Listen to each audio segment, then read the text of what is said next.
Abra sua Bíblia em 1 Coríntios, capítulo 4, versículo 14 e ao 17. 1 Coríntios, capítulo 4, versículo 14. Glória a Deus. Louvado seja o nome de Jesus. Vamos ler então? 1 Coríntios 4, 14. 1 Coríntios.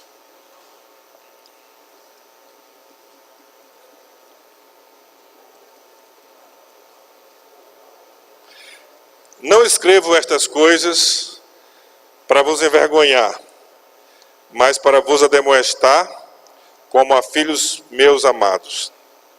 Porque ainda que tenhas 10.000 aios em Cristo, não tendes contudo muitos pais. Pois eu pelo Evangelho vos gerei em Cristo Jesus. Rogo-vos, portanto, que sejais meus imitadores. Por isso mesmo vos enviei Timóteo, que é o meu filho amado e fiel no Senhor, o qual vos lembrará os meus caminhos em Cristo, como por toda parte eu ensino em cada igreja. Amém? Vamos orar. Senhor Deus, queremos a Tua presença maior, mais densa e mais poderosa em nosso meio.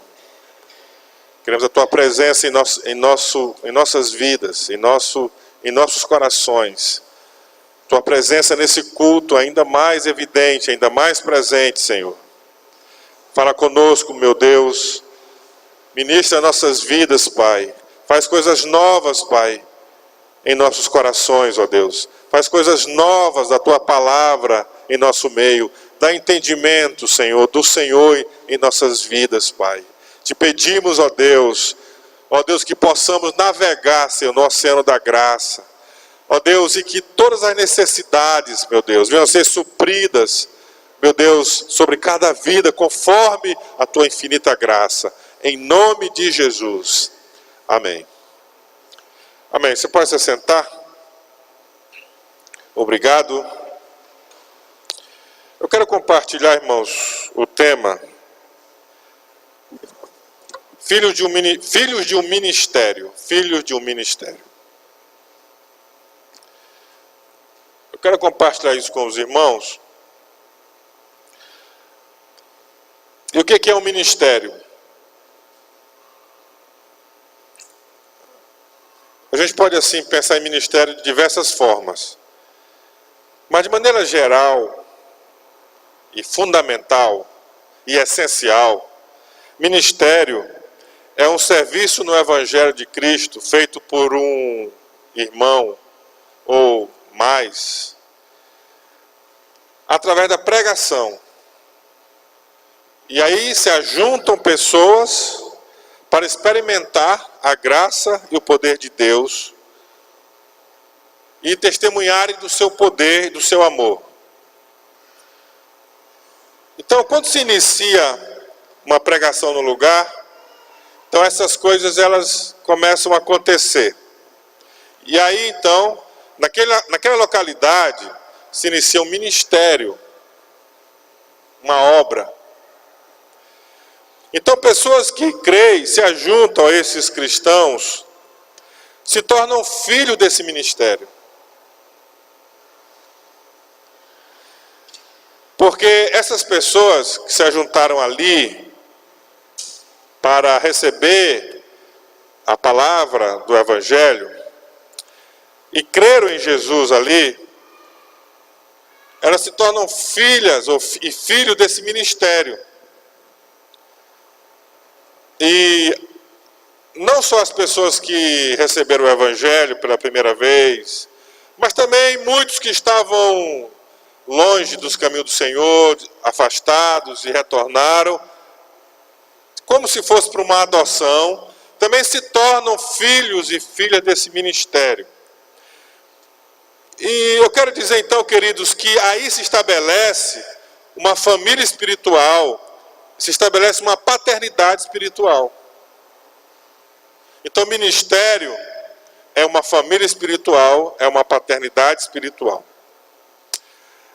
Para que você tenha uma identidade saudável espiritualmente falando, uma firmeza espiritual, para que você viva uma vida abundante nos relacionamentos e no seu serviço na igreja, no seu serviço a Deus, para que você não venha ser enchido de revoltas, insatisfações e murmurações e reclamações.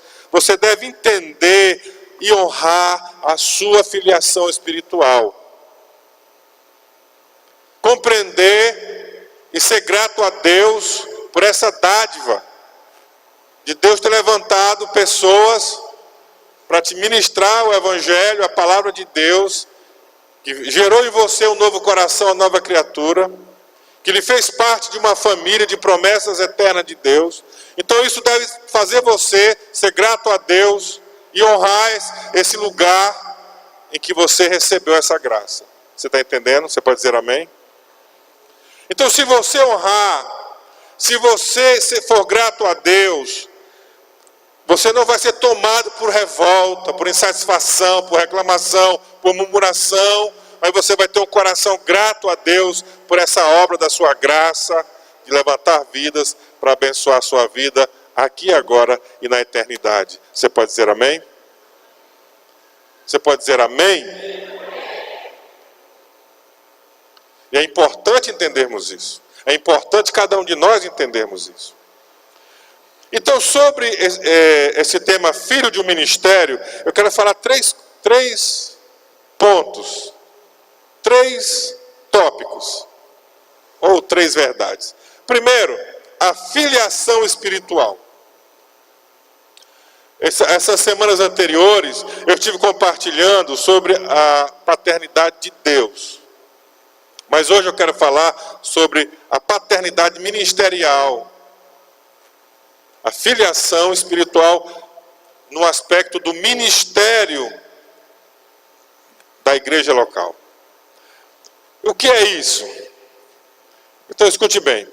Alguém é filho de um ministério quando reconhece que foi gerado na fé em Cristo por Ele, ou recebido como por uma adoção ministerial.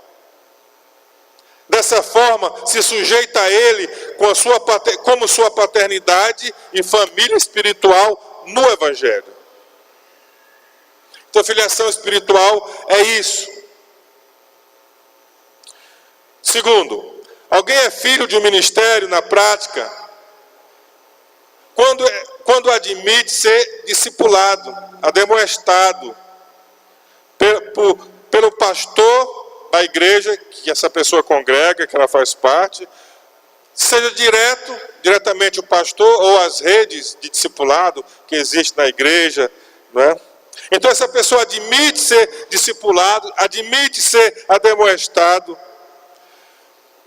e não somente de maneira superficial, mas de uma maneira que ela permite que o discipulado adentre as sombras ocultas da sua vida, do seu coração, e ela se abre para receber ajuda, para receber oração, receber conselho. Então, quando a pessoa tem essa atitude, então ela se torna realmente, sem engano, filho do ministério. E essa pessoa vai crescer nesse ministério. Ela vai crescer espiritualmente, e ela vai crescer no serviço nesse ministério. Porque ela é uma filha, essa pessoa ela está aberta. Essa pessoa ela admite ser discipulada. E ela busca isso na sua vida. Ela se aproxima. Isso é discipulado, queridos. Isso tem a ver com a filiação espiritual. Eu confio no meu pastor, eu confio na minha pastora, eu confio no meu líder, eu confio no meu discipulador, eu confio na obra que Deus está fazendo na minha igreja, e eu quero fazer parte desse processo de Deus. Então isso demonstra uma filiação ministerial, uma paternidade. Terceiro, todo filho de um ministério que reconhece sua filiação E a honra com palavras e ações de compromisso, né? Não tem como, queridos, a gente ser filho de um ministério, fazer parte de uma família espiritual, se não houver a honra, com ações e compromisso. Uma família, ela está junta, uma família, ela está caminhando, ela está crescendo junto. Todas as pessoas que realmente são filhas do ministério, elas caminham juntas. Irmãos, pessoas que você conhece, que já estão 3 meses sem cear aqui na igreja, 3 meses sem cear. Irmãos, essas pessoas, 3 meses, 6 meses, 9 meses, 1 ano, essas pessoas não são da igreja, não são da família. Elas estão desligadas da família. Não porque a família desligou, mas porque elas se afastaram. Você está entendendo? Não são irmãos da comunidade. Elas estão distanciadas. Quem é filho, anda junto, caminha, ceia a ceia do Senhor junto, come junto, caminha junto. Você está compreendendo, queridos? É a realidade da família espiritual. Então tem muitas pessoas que a gente gosta muito delas, mas elas não estão desligadas aqui da comunidade. Estão desligadas. E hoje eu estou aqui declarando que elas estão desligadas mesmo. E o que nós desligamos na terra é desligado no céu também. Então elas precisam se religar, elas precisam novamente fazer parte, se ativarem, porque elas estão desativadas, estão mortas. Elas precisam voltar a ser ativadas para realmente fazerem parte do ministério, da igreja. Que todos nós possamos compreender isso é muito sério.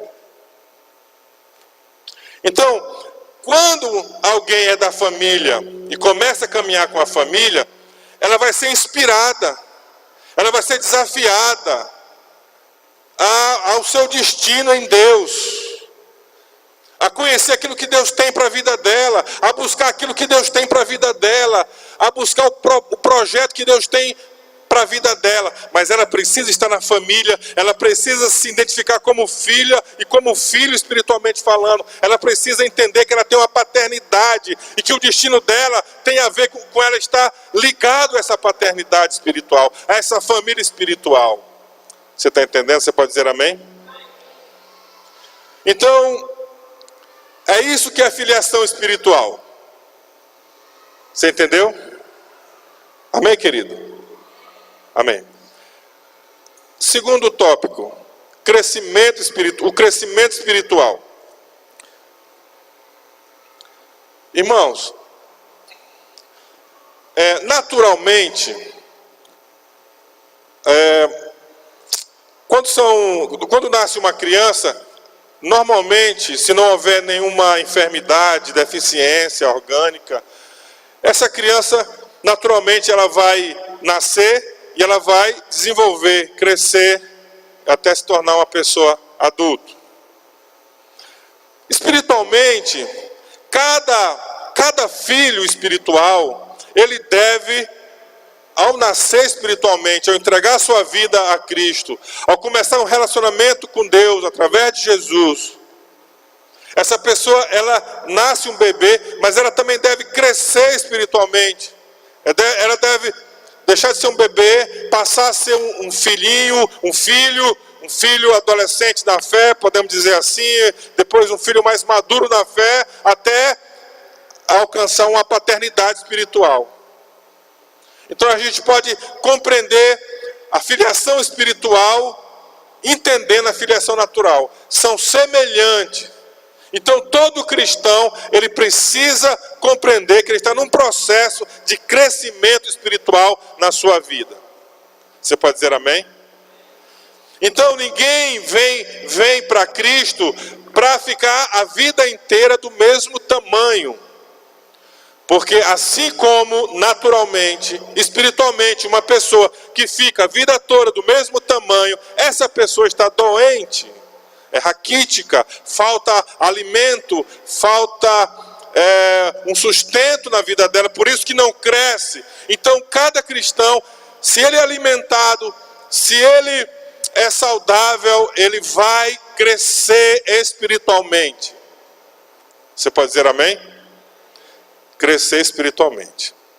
Então, queridos, no crescimento espiritual, depois que a pessoa nasce, no crescimento, ela deve ser fortalecida. A igreja deve providenciar a maneira, as células, os irmãos, de fortalecer esse jovem na fé. Mas esse jovem na fé, após ele ser consolidado, ele passa a ser um jovem firme, um jovem que já tem maturidade. E aí essa pessoa deve assumir responsabilidades na família. Ele assume responsabilidades na casa. Você pode dizer amém? E a responsabilidade tem a ver com cuidar de gente, tem a ver com cuidar de pessoas, tem a ver com ajudar pessoas no seu nascimento e crescimento e desenvolvimento espiritual. Você está entendendo? Você pode dizer amém? Agora, queridos, quando a gente fala de crescimento espiritual, algumas pessoas não têm o entendimento do que seja o crescimento espiritual. Alguns pensam que crescer espiritualmente é se tornarem mais religiosos e independentes da paternidade. Alguns imaginam que crescer é isso.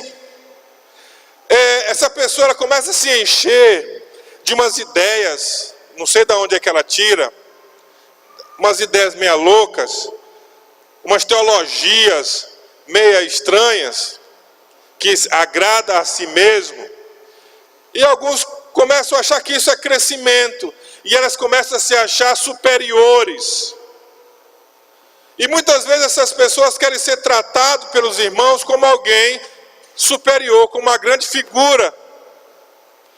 E é justamente que nesse momento que muitas pessoas elas imaginam que elas têm que pregar no domingo à noite, elas têm que pregar no retiro, elas têm que ter algumas regalias, porque elas cresceram, elas são grandes, e algumas pessoas estão se enganando em relação ao crescimento espiritual. Por quê? Porque normalmente, queridos, esse cristão, ele não aceita ser ademoestado. Esse cristão, ele não aceita ser discipulado. Muitas vezes ele acha que sabe tudo, que conhece tudo. E quando vem o discipulado, ele não quer se submeter. Porque ele se acha sabedor de tudo. Eu me lembro de uma certa pessoa que era para mim discipular. Só que quando a gente se reunia, ele queria me fazer perguntas. Mas as perguntas não eram sobre questões da vida, era sobre conhecimento bíblico. Ele realmente achava, ele acreditava, ele acredita que ele sabe muito mais da Bíblia do que eu. E ele se achava alguém muito conhecedor. Teorias, teologias. Então muitos pensam que isso é o crescimento. Isso não é crescimento espiritual. O verdadeiro crescimento espiritual, queridos, não é quando alguém deixa a paternidade espiritual, não é quando alguém ignora, menospreza, mas o crescimento espiritual nos leva a honrar a nossa paternidade espiritual. Nos leva a honrar a nossa igreja, nos leva a honrar as pessoas que Deus levantou para nos fazer conhecer o seu evangelho. Quando eu me amadureço, quando eu cresço, eu honro as fontes. Eu honro a minha liderança, eu honro os meus irmãos. Eu honro a Cristo, eu honro a Deus de todo o meu coração. Então isso é crescimento espiritual. Você está entendendo? Amém, querido? Quando a desonra está na vida de uma pessoa, isso não é crescimento espiritual.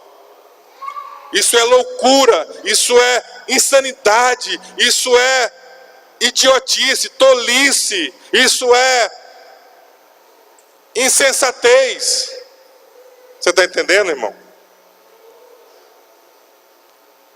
Então, queridos, nós devemos ter sabedoria da gente não se deixar levar por pessoas desse tipo.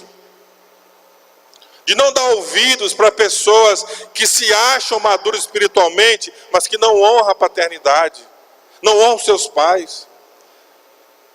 Primeiro mandamento com promessa, irmãos, é honrar pai e mãe. Espiritualmente falando, isso também vale.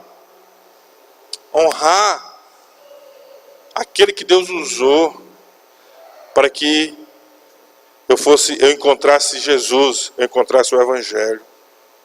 Então, o que é o verdadeiro crescimento espiritual? É quando eu aceito a minha responsabilidade sobre os meus irmãos, com os meus irmãos, quando eu assumo a minha responsabilidade com pessoas, quando eu amo pessoas, quando eu cuido de pessoas. Então isso revela que eu estou crescendo espiritualmente. Não é o quanto eu sei, não é o quanto eu conheço, mas é o quanto eu me importo, mas é o quanto eu sou movido pelo Espírito para abençoar vidas, para tocar pessoas, para ensinar, para interceder, para clamar por pessoas. Então, quando eu faço isso, eu demonstro que eu estou crescendo espiritualmente.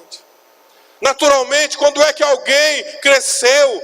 É quando alguém se torna pai, quando alguém se torna mãe, quando alguém se preocupa com seus irmãos. Então, isso quer dizer que essa pessoa cresceu, ela tem responsabilidade.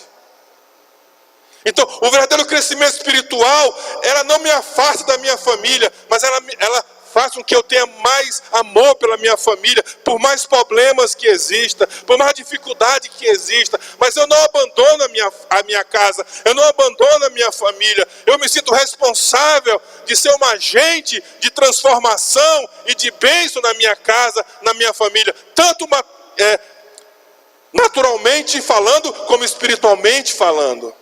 Você está entendendo, querido? Então, quando eu assumo responsabilidade, eu demonstro que eu estou crescendo espiritualmente.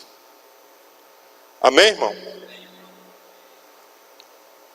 Queridos, algumas pessoas dizem assim: eu não assumo essa tarefa, eu não assumo essa responsabilidade, eu não assumo esse ministério, eu não assumo essa célula, porque eu não quero que ninguém me cobre. Eu não quero que ninguém venha me dizer nada. Irmão, você sabe que existe o pecado da omissão?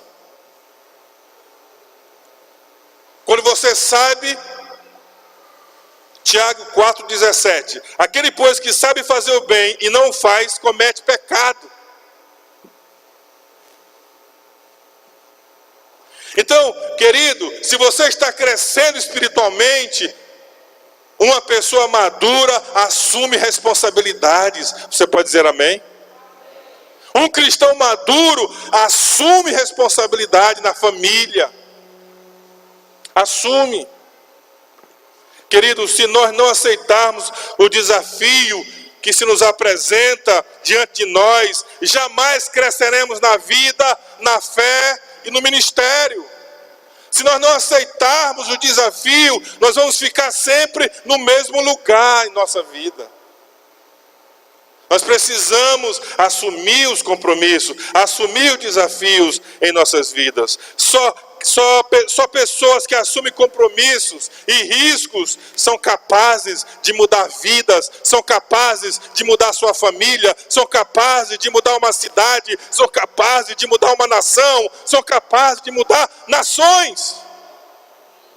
Pessoas que assumem responsabilidades e assumem alguns riscos na sua vida. Se você lembrar de alguém que você admira, quem é que você admira? Em qualquer área da vida. foram pessoas que assumiram responsabilidade, sim ou não?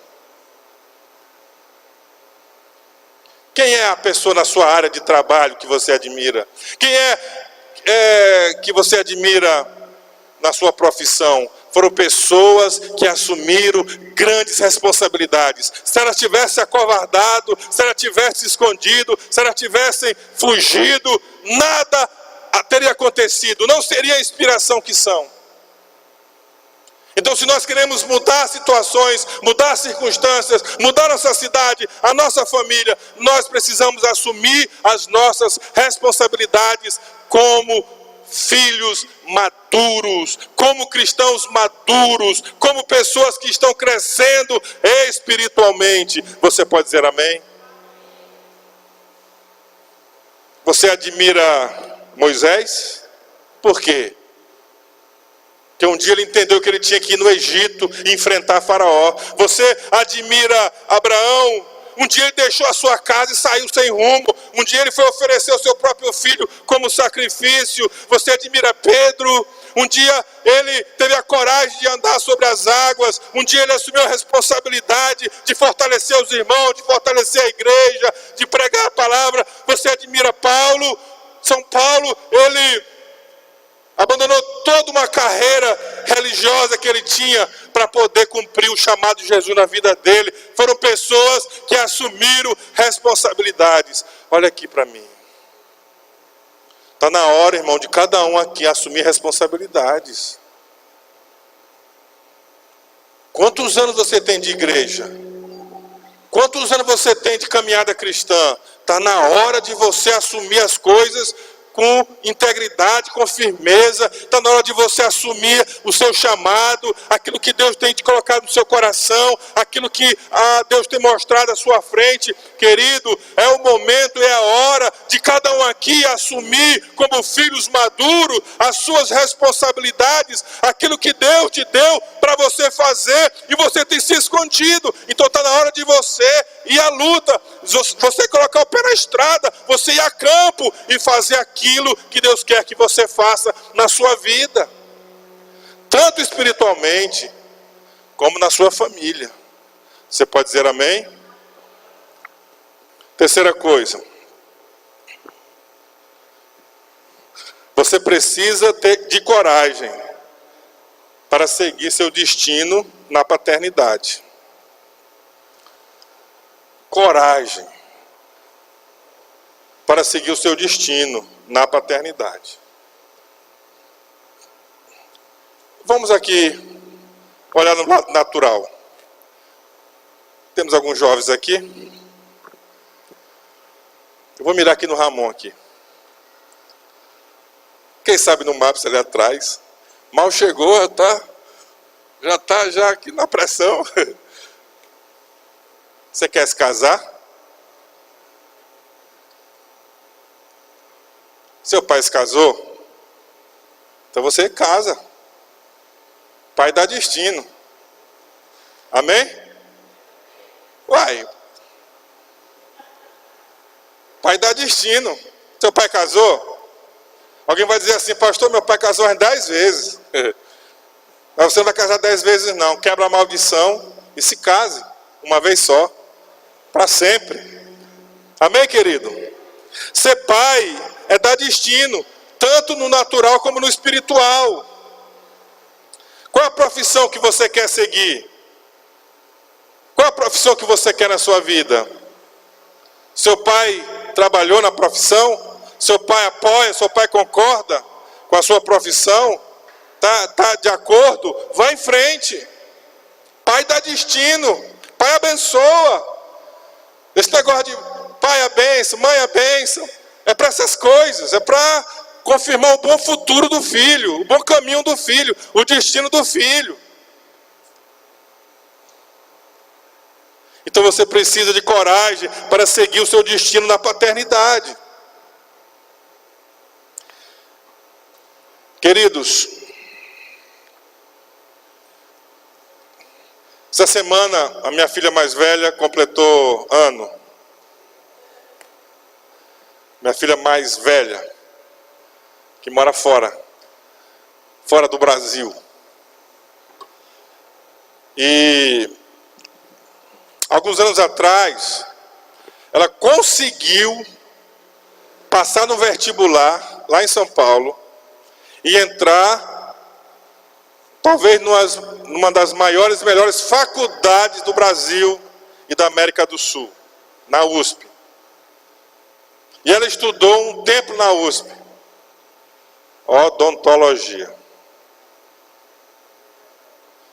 E aí, todo pai, quando o filho consegue alguma coisa importante, ele fica alegre, não é verdade? Ah, minha filha conseguiu, estava estudando na USP. Mas um dia ela ficou angustiada, porque ela queria fazer medicina. E ela viu lá como é que tinha que fazer, para fazer lá na Argentina. E ela ficou preocupada se eu ia concordar. Ela ligou para mim e disse para mim: pai, eu não quero fazer esse curso, quero fazer esse outro curso. É o meu sonho.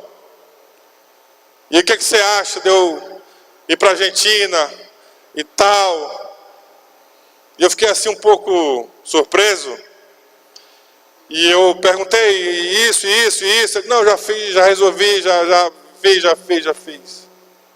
Disse: minha filha, então você vá. Vá. E ela foi. E ela está terminando os últimos momentos da sua formatura. E ela teve esse destino. Provavelmente se eu dissesse não vai, não dá, não tem condição, ela não teria seguido esse destino. Então o pai dá destino para os seus filhos. Dá destino, influencia, abençoa, dá o caminho. Queridos, a verdade é que quando se tem maturidade, tem que decidir o curso de sua vida, o seu destino. Com paternidade isso é mais fácil, tanto naturalmente como espiritualmente. Diga-se comigo, com o pai é mais fácil. Com o pai é mais fácil. Eu sei que tem muitas pessoas que não têm pai, mas Deus vai levantar pessoas como um pai que vão dar destino para a sua vida. Você pode dizer amém, querido? Você pode dizer glória a Deus? A Bíblia diz que nós não somos órfãos, porque nós somos filhos do nosso Pai Celestial. Você pode dizer glória a Deus? Você quer saber seu destino? Olhando aqui para nós como igreja, querido, temos um destino para cada membro da igreja. Nós temos células, nós temos discipulado, projetos sociais, povos não alcançados, através da MCM. Nós vamos daqui a pouco estender a igreja pelos bairros. São todos lugares que você pode encontrar um lugar de serviço. Um lugar de você fazer parte da missão da igreja. E de você ter esse destino de ser útil, de ser usado por Deus, de assumir responsabilidades. Diga-se comigo: células, discipulado, projetos, povos não alcançados, extensão da igreja. Esse é meu destino para servir a Deus, e as pessoas. Amém, querido? A gente pode falar mais forte, né? Então você quer ser firme espiritualmente na fé? Você quer ser firme na fé? Olha aqui para mim. Se você ficar se olhando, porque isso, porque eu tenho essa fraqueza, porque eu tenho esse problema, porque a minha mãe, porque meu pai, porque a igreja, porque fulano. Se você ficar sendo introspectivo e ficar só olhando para você mesmo, você vai falhar no seu destino. Mas se você seguir seu destino pela paternidade, isso vai ser simples e seguro. Você vai ter confiança.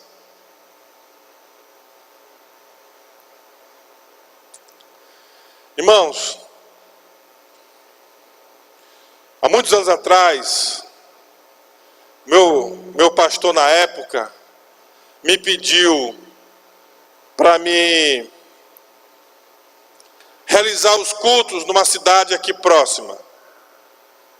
Meu pastor, que na época era meu pai na fé, meu pai na igreja. E eu estava correndo para cima e para baixo, uma correria muito grande. A minha empresa era eu e mais eu, era tudo eu sozinho. Uma loucura. Mas ele me chamou e disse: eu quero que você vá para lá, para João Lisboa, e você pregue lá, porque não tem ninguém para ficar lá. Eu disse: tá bom. Eu falei para o Senhor que eu queria servir a Ele, então se Ele está me dando essa porta aberta, eu vou lá para lá então. Pegar um ônibus e vou para lá. 2, 3 vezes por semana. E eu fui. Chegou um momento que eu olhei para mim e eu vi assim, eu cometi um pecado na minha vida. Eu não posso mais estar na frente dessa igreja. Eu vou sair, vou deixar, vou abandonar. Aí eu cheguei para o pastor e falei tudo o que tinha acontecido. Já esperando que ele dissesse: tá bom, Marcos, sai fora, você não tem mais condição, você não serve mais, porque você tropeçou. Eu esperava que o meu pastor dissesse isso. Mas eu estava ali como um servo. Eu não estava ali para dar ordem no pastor, para ensinar para o pastor como é que ele tinha que fazer. Eu estava ali contando a minha situação, falando da minha visão do que estava acontecendo, mas estava ali como um servo. E o pastor disse: você já se arrependeu? Eu digo: já. Então você vai continuar lá. Eu não vou tirar você não. Eu fiquei assim: o senhor tem certeza? Eu disse: tenho certeza. Aí eu pensei assim: Deus, se isso não estiver certo, cobra dele, você não cobra de mim não. Porque eu estava cheio de acusação na minha mente.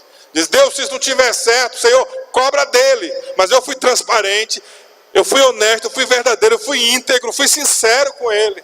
Ele disse: não, continua lá. Ele me deu um destino que eu pensava que era diferente, que eu pensava que não ia mais estar ali, mas ele me deu um destino: continua lá, fica lá. E eu fui, obedeci.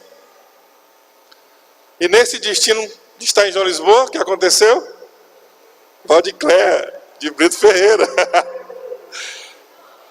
Deus preparou a minha esposa na fidelidade da paternidade, de seguir, de obedecer.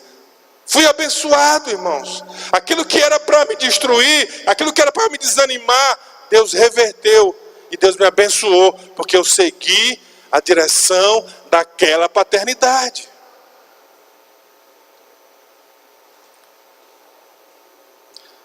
Você pode dizer glória a Deus? Então, irmãos, o que é que nós estamos fazendo? Nos ajude como família, se ajude conosco, colabore conosco. Se nós chegamos para você e te pedimos para fazer algo, faça com alegria. Você vai ser abençoado, você vai ter um destino, você vai ter frutos, você vai glorificar a Deus com a sua vida. Você pode dizer amém, querido? Tudo aquilo que você me ouvir no Evangelho, que você me ouvir na palavra, não demore. Deus tem pressa em te usar. Deus tem pressa para te levantar. Deus tem pressa para fazer você um instrumento para a sua glória. Deus tem pressa para trazer satisfação, trazer alegria, que mesmo que você um dia esteja muito cansado por ter feito muitas coisas, por ter servido pessoas, por ter amado vidas, mas chega no final da noite, mesmo cansado, seu coração cheio de alegria, por ter sido um instrumento nas mãos de Deus para abençoar muitas vidas. Você pode dizer glória a Deus, querido? Aleluia.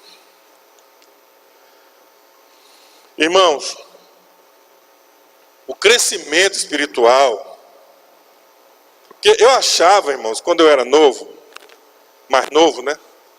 Eu era mais novinho, que agora estou chegando na adolescência. Eu pensava que, como muitos pensam, como eu já falei, que crescimento espiritual era muito conhecimento.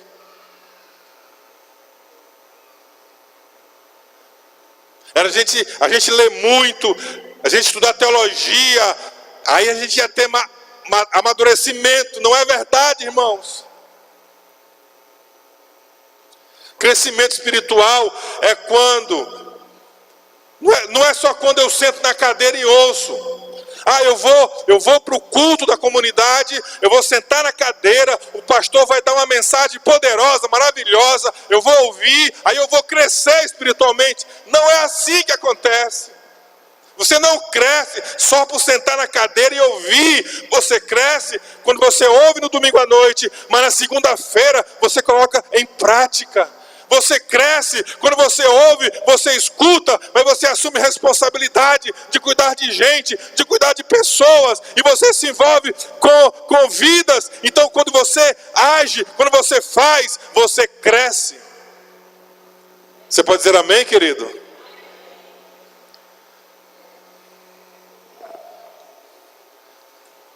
Você pode dizer aleluia? Eu quero concluir. Amém? Quando começar o meu destino? Como começar o seu destino? Como começar o meu destino na paternidade, na minha vida? Algumas pessoas dizem assim: não, eu vou começar a servir, vou começar a liderar, vou começar esse projeto, esse ministério, essa obra, quando eu resolver isso. Eu vou começar a minha caminhada ministerial na igreja de servir, quando eu resolver aquilo, quando eu tratar disso. Amanhã, depois, não sei quando, queridos. O seu destino, você não pode deixar para amanhã, para quando resolver isso ou aquilo, mas você deve começar hoje, começar agora, não deixar para o amanhã, não deixar para o depois, mas começar hoje, começar agora. Diga assim: meu destino começa agora. Diga assim: meu destino começa agora, não amanhã. Diga: não amanhã, mas hoje. Tu já reparou que as pessoas que estão querendo começar amanhã nunca começaram? Tu já reparou que as pessoas que deixam, eu vou resolver isso primeiro, até hoje nunca resolveram? Mas aqueles que começam, que colocam o pé na estrada, o mar se abre, o milagre acontece, Deus faz maravilha, e a pessoa é cheia do Espírito Santo e dos propósitos de Deus. Você pode dizer amém, querido?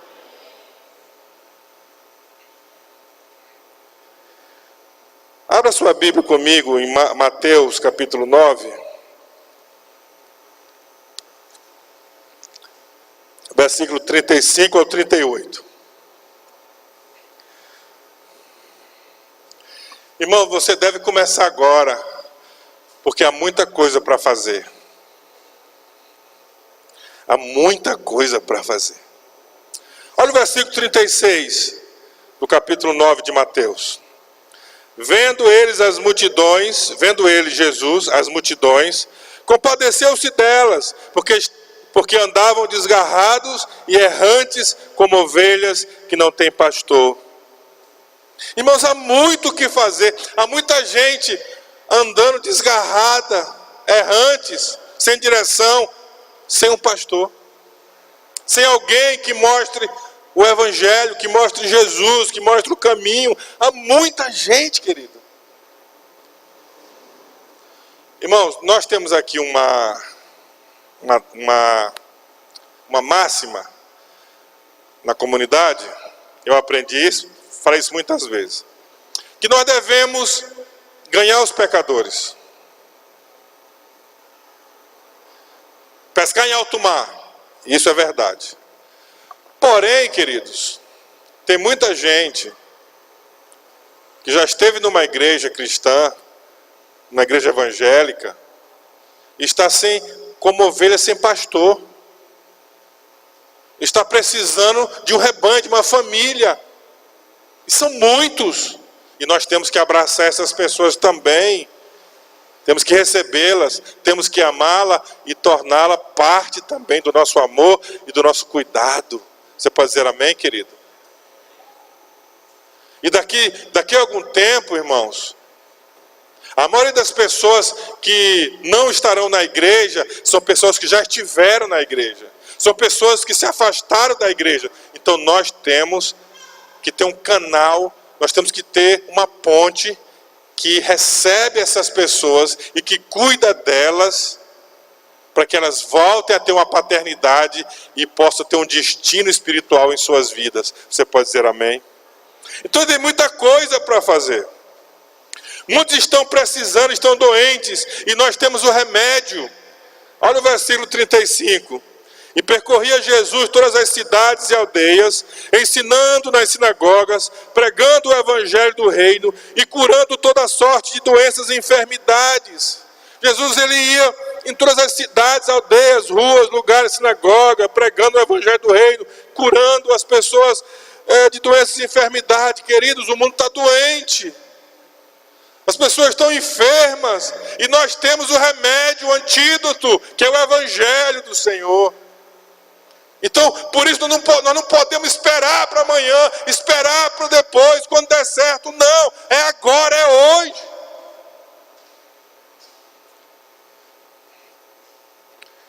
Olha o versículo 38 que diz: rogai, pois, ao Senhor da seara que mande trabalhadores para a sua seara.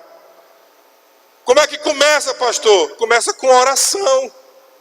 Qual é a oração? Senhor, levanta pessoas para a seara, para a tua obra, para o teu campo. E o campo é o mundo. O campo não é aqui, nesse espaço. O campo é a cidade. Começa com oração. Quero convidar você a ficar em pé para a gente fazer uma oração.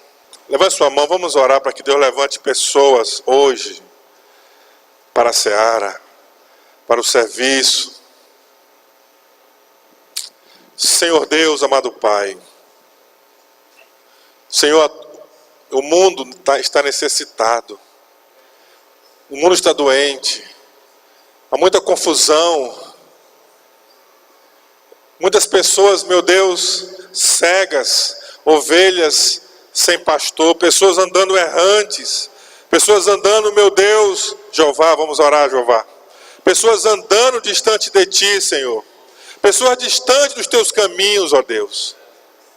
Pai, levanta obreiros, Senhor, levanta trabalhadores, levanta, meu Deus, pessoas que aceitam a maturidade, a responsabilidade, meu Deus, de tocar em pessoas, de tocar em vidas, de tocar em doentes, de tocar em pessoas que estão distantes de Ti. Senhor, levanta líderes de células, levanta, meu Deus, anfitriões da célula, levanta, meu Deus, pessoas que vão aos hospitais, que vão às praças, levanta pessoas que vão aos asilos, pessoas que vão nos bairros, nas casas, no lugar distante, levanta pessoas que vão ao hospital, levanta-nos, ó Deus, levanta-nos, ó Pai, levanta esses trabalhadores, Pai, que vão, meu Deus, estar muitas vezes em seus empregos, que vão estar muitas vezes em suas faculdades, que vão estar muitas vezes, meu Deus, Pai amado, fazendo algo no reino natural, mas que também, Senhor, vão se dispor a se tornarem,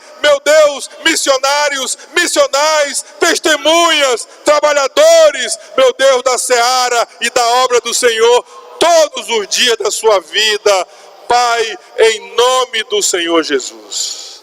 Você pode dizer amém? Se assente um pouquinho.